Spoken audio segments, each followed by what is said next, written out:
And welcome back to the channel. On this video, I want to talk about e-bike laws. And what I want to talk about is, where are we going with e-bike laws? So we have just about finished up 2024, heading to 2025, about 3.5 weeks to go. And I'm wondering where we're going, because I think we're going to have some new laws implemented in 2025. I just don't know for sure what yet. And so we'll have to see where it goes, but I wish that the laws were the same for every state across the board for a few reasons. The big one to me is, well, there's two, I guess, the big ones. One is so everybody can understand the law. You don't have to worry about, well, wait, what state am I in? Okay, our laws are this or that. If we would just make the law the same for everyone, I think that would be so much easier. And the other thing it would make easier is for manufacturers who are building these bikes, you know, the different companies can say, okay, class 2, class 3, or whatever, this is what we've got. You know, you can buy this class of bike or that class of bike, and that's legal in your state. It's legal in the whole country. And I'm talking USA.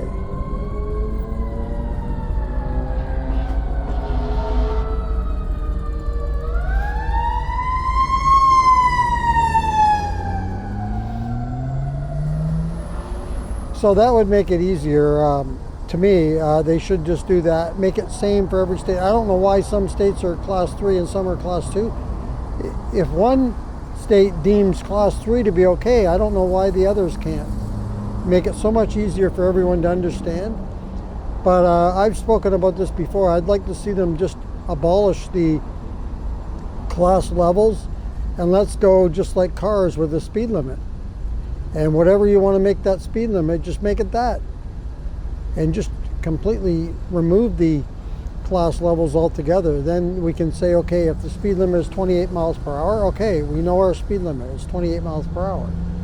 And I wouldn't be worried so much about what size the motor is. It's up to you to ride at the legal speed. If you don't, well, then I guess you pay the price. And sometimes a more powerful motor, maybe you're not getting the powerful motor necessarily for speed. Maybe you want that powerful motor to go up hills for hill climbing, you know. More power and more torque will get you up the hill better. And if you live, you know, anywhere where there's any hills at all, and I live where there's lots of hills, and we're talking good size hills, basically almost like mountains. You know, like a place like San Francisco, lots of hills, you know, I mean major hills. So that's just my 2 cents. I mean,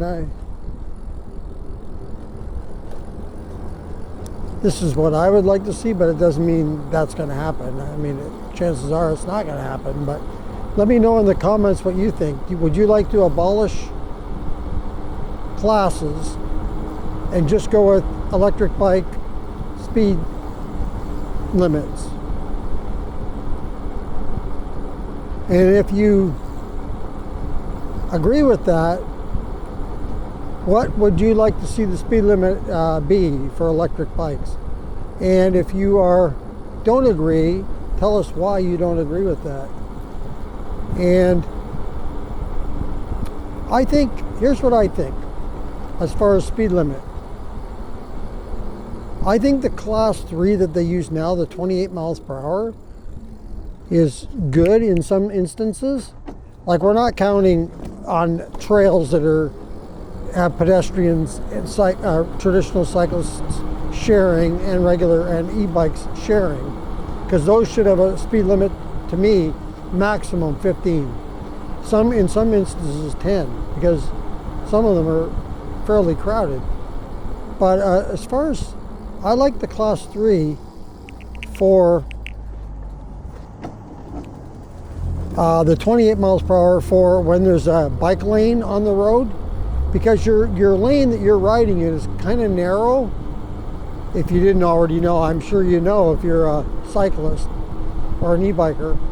And as narrow as it is, I mean, we got fat tire bikes, you know, like I do anyway, and a lot of us do. And you also have to deal with sewers or sewer drains, whatever you want to call them, and some of them are sunk in. And so you don't want to run over it. I try to avoid those for several reasons. One of them is sometimes they can be slick, and I just don't want to run over them if I absolutely don't have to. Sometimes there's leaves or something in the bike lane, you don't even see that there's a storm drain there, and you just go over it. But so at 28 miles per hour, in those situations, that's about as fast as you're going to want to go, because the bike lane is narrow. I've done a video before where I was trying to go speed limit with the cars in the bike lane. And somewhere back there in my almost 1,200 videos, you could find it. Yeah, it was a 35 mile per hour in the bike lane. And that's a little bit tricky because, like I say, it's narrow. The bike lane is narrow there. And if you're trying to dodge storm drains, and not only storm drains, I'm dodging debris in there, and I'm sure you are as well. Sometimes it can be tires, pieces of tire, you know, that have come off of trucks or whatever. And so it's tricky. So I'd like to see the bike lane could remain 28, but what about if we are on a road where there's no bike lane? Why can't we go, you know, up to a reasonable speed, the same speed like I'm doing here right now? I'm not even going speed limit, but it is 25 in here. But it's either 20 or 25 depending on where you ride in this neighborhood, but a lot of neighborhoods are the very same. But some of the city streets, you know, are 30, 35, some of them are 40. Now, I don't really think you need to be going 40. I mean, it's good if they would allow that, but I'm not asking for that. But I think 35 to me sounds reasonable on a street that doesn't have bike lanes, just so that you can be safe, they can be safe, and they don't have to go around you, you know, and you don't have to worry about them going around you.